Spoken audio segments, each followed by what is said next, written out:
Apa boleh saya berbuka di masjid? Tengok jamnya.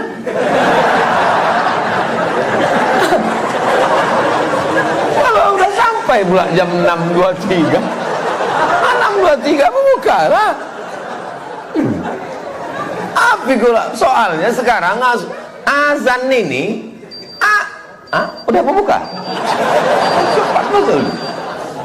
Sekarang ini semua azan ini bunyi azan maghrib, zuhur pun bunyi azan maghrib. Berbuka di Ansipas tanya, kenapa kau buka? Kata Ustaz Somad, boleh berbuka di masjid. Tengok dulu jamnya. Sedangkan saya masih punya suami dan anak. Kenapa tak berbuka di rumah? Istri tak boleh keluar rumah, selangkah keluar rumah kalau tak diizinkan suami, maka dia masuk neraka. Tapi suami saya melarang saya ke masjid, Pak Ustaz. Suami kau Islam? Tidak. Berarti kau berzina selama ini.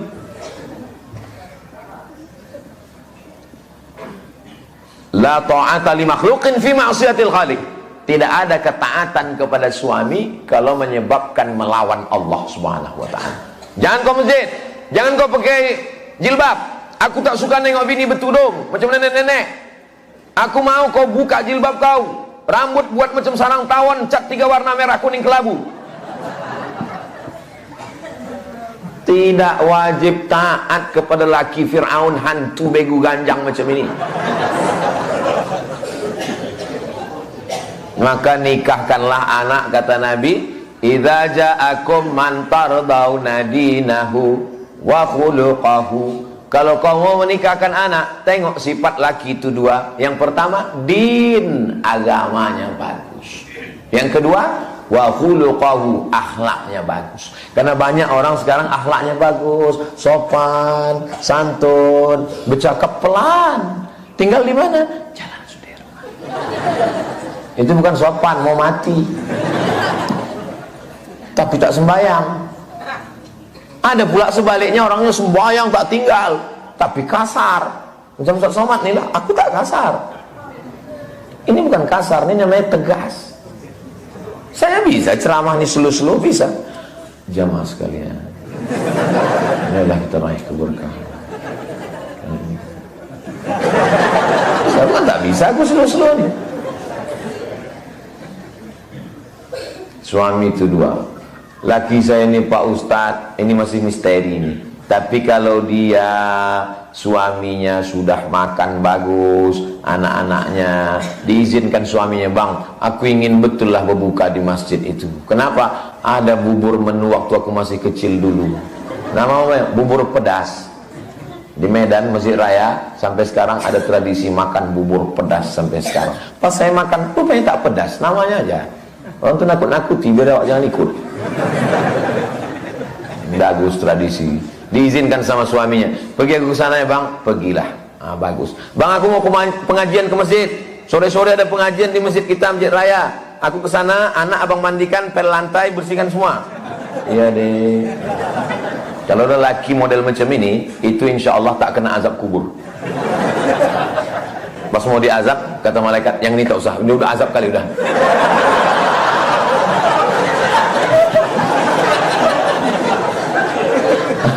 Sebagian ada yang ketawa, sebagian ada yang termenung. Sama macam aku nasibnya.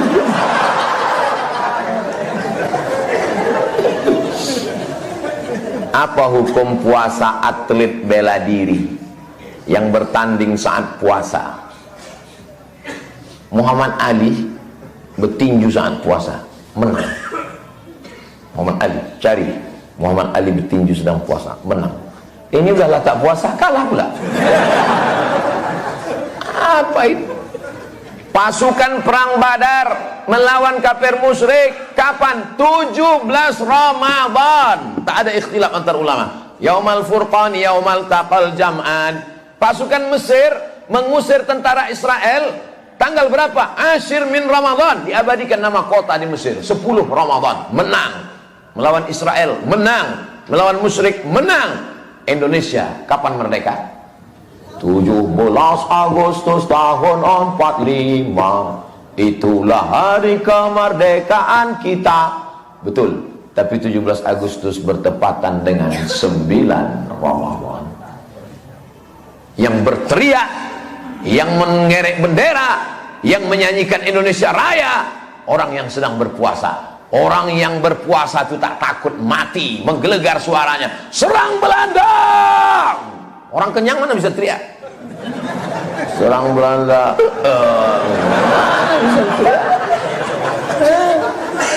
Mereka yang berjuang. Jadi atlet-atlet bela diri, judo, aikido, silat, taekwondo, saat berpuasa. Tidak ada alasan untuk membatalkan puasa. Justru dengan berpuasa itu berdatangan pertolongan malaikat-malaikat. Malaikat maut pun datang mencabut nyawa lawan kau. Apakah tak batal karena berkelahi, Pak Ustaz? Atau Ustaz ikut? Ini kan olahraga. Nanti bos mau mukul, tak jadilah. Ini kan olahraga. Ini banyak orang salah paham dia tuh. Kau pikir kalau udah mengaji, udah pengajian tak boleh ikut balap motor. Pas balap motor, pas mau didulukan, silakan. Ini olahraga. La ilaha illallah. Ini kan sportivitas. Di situ ada nilai. Kalau mukulnya begini, bukan mau membunuh orang. Ini namanya olahraga. Mengolahraga. Raga nih, fisik kita nih diolah dia. Ini banyak juga sekarang TO, tukang olah. Tukang olahraga. Ini olahraga namanya. Bersilat. Silat itu olahraga. Di kampung saya, tempat saya lahir, hari 1 Syawal hari raya, 8 Syawal hari raya pencak silat. Karena onyang kami dulu dikumpulkan ya semua pesilat-pesilat itu untuk nyambung silaturahim, bersilat, tapi bukan saling membunuh. Untuk sekarang diabadikan sebagai wisata olahraga oleh dinas apa yang bagian olahraga Dispora menjadikan itu sebagai, kami setiap seminggu raya balik ke kampung menengok pesilat bertarung. Itu bagian dari olahraga. Kalau anak-anak kita tak diajari bersilat, tak diantah, cemana dunia ini akan datang? Berperang dia cemana? Tapi pistol tak pandai. Saya semua saya pakai, panah saya pakai, pistol saya pakai. Ini pandai pistol air aja, itu pun macet-macet. Bagaimana hukumnya ketika ingin sholat berjamaah, ada pekerjaan yang tak bisa ditinggalkan? Apa pekerjaannya? Pekerjaan apa yang tak bisa ditinggalkan? Mau ke toilet Pak Ustaz? Kencing dulu. Tidak boleh sholat dalam keadaan menahan air besar, air kecil. Daripada karpet itu busuk, ajak ketua masjid mengurusnya. Selesaikan dulu semua urusan. Setelah itu barulah pekerjaan Pak Ustaz. Hayya 'alas shalah.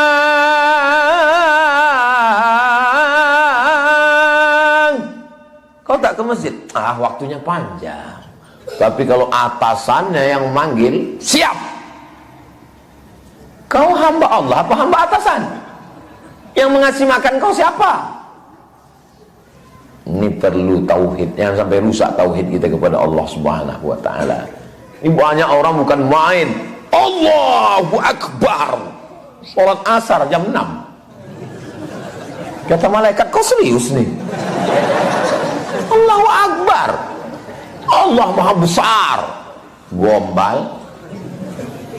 Sebatas mana tanggung jawab saya sebagai ibu sambung?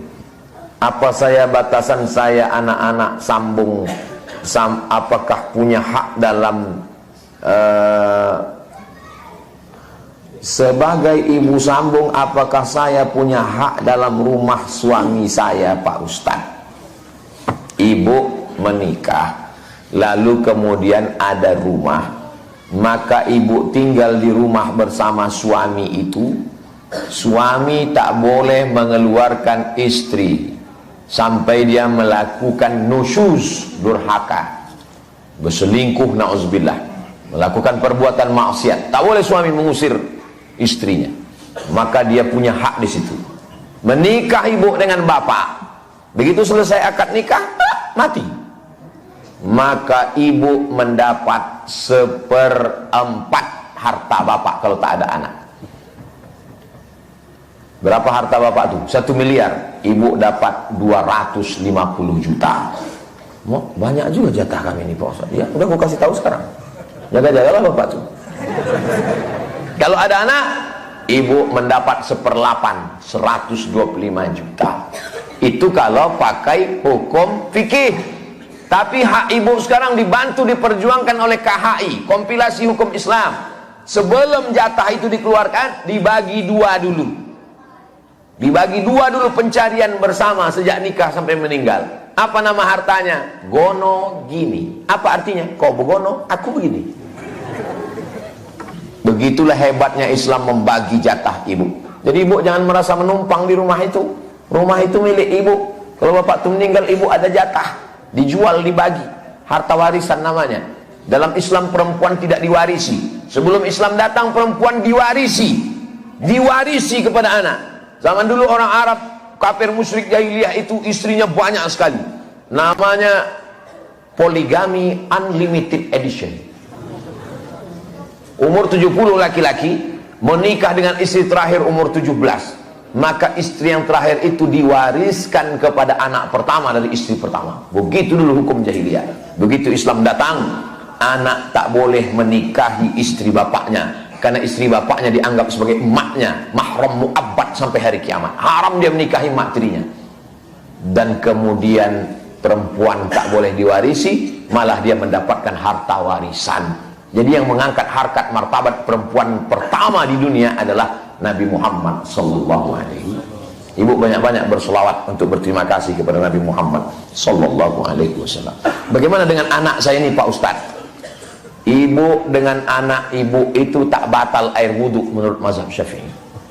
Ibu dengan anak ibu ini sampai mati tak bisa menikah. Mati bapaknya itu, suami ibu, tak bisa ibu menikah sama dia sampai hari kiamat. Walaupun mungkin sebaya, walaupun mungkin bisa aja sebaya umurnya dengan anak, tak boleh. Begitulah Islam. Kenapa? Karena ibu adalah emaknya, walaupun bukan emak biologisnya, tapi diakui dalam Islam sampai hari kiamat. Kalau dia berbakti kepada ibu, macam berbakti kepada emaknya. Kalau ibu sayang kepada dia, maka ibu dapat pahala membesarkan anak-anak orang yang baik, orang yang soleh. Maka jaga, sambung silaturahim. Kalian mungkin tak disatukan dalam nasab, tapi disatukan dalam ikatan pernikahan dengan bapaknya. Itu ajaran Islam yang tak ada dalam ajaran lain. Pada bulan Ramadan, bagaimana orang yang kerja untuk menafkahi keluarga tapi meninggalkan puasanya karena pekerjaan yang diembannya sangat melelahkan?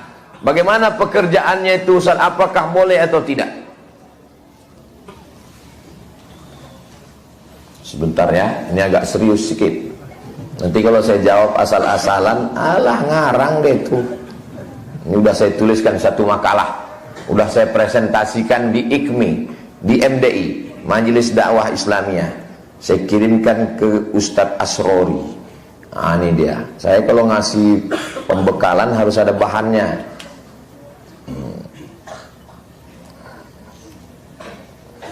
Hilang pula bahan tadi. Bentar ya. Ini saya bacakan. Sahibus san'ati syaqati alladhi yahtaju hirfatuhu li tahsili nafaqatihi wa nafaqati iyalihi. Orang yang pekerjaannya berat, tapi dia mesti juga bekerja untuk memenuhi kebutuhannya dan kebutuhan keluarganya. Yajibu alaihi an yusri' fi siyam. Dia wajib pagi-pagi itu makan sahur dan berniat puasa. Jadi tak boleh dia los tak berpuasa. Pagi itu dia makan sahur. Istrinya menyiapkan makan sahur. Dia tetap nawaitu shauma ghadin an ada'i fardhi syahri ramadhan hadis sanati lillahi ta'ala. Summa yusri' fi amalihi wa takassubihi. Setelah itu dia tetap bekerja. Fa idza lahiqathu masyaqqatun shadidatun ghairu mu'tadatin.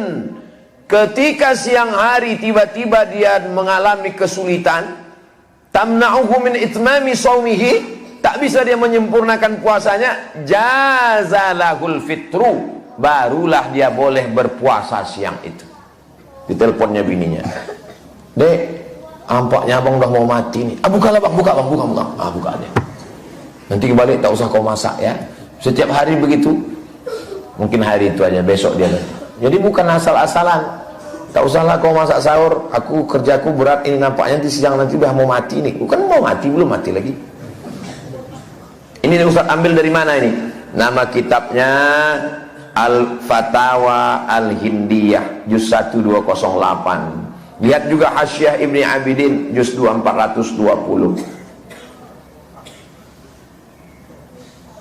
Wa yulzimuhu qada'uhu, dan puasa yang ditinggalkannya itu wajib dia qada fi mustaqbali ayyamihi, di masa akan datang, hina yatayassaru lahul qada, ketika dia sudah bisa mengqadanya. Jadi kesimpulannya, bagi saudara-saudara saya yang pekerjaannya berat, menggali tanah ke dalam tambang batu bara, atau pekerjaannya membawa bis truk yang berat panas, maka dia tetap makan sahur, berniat puasa sampai di tengah hari tak sanggup lagi, barulah dia membatalkan puasanya dan dia wajib mengqadanya di luar Ramadan. Jelas jawabannya? Jelas. Kalau tak juga jelas, memang bawaan belum sarapan lah itu.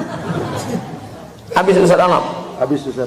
Ala hazihin niyah, untuk niat yang baik. Mudah-mudahan Bapak Ibu semua diberikan keluarga sakinah mawaddah warahmah, rezekinya barokah, anak-anaknya soleh dan solihah, diberikan Allah Subhanahu wa taala istiqomah dunia akhirat, matinya husnul khatimah, masuk surga bersama Rasulullah sallallahu alaihi wasallam. Ala hazihin niyah, untuk niat yang baik ini. Al-Fatihah. A'udzubillahi minasyaitonir rajim. Bismillahirrahmanirrahim. Alhamdulillahirabbil alamin. Arrahmanir rahim. Maliki yaumiddin. Iyyaka na'budu wa iyyaka nasta'in. Ihdinas siratal mustaqim. Siratal ladzina an'amta 'alaihim ghairil maghdubi 'alaihim waladdallin. Amin.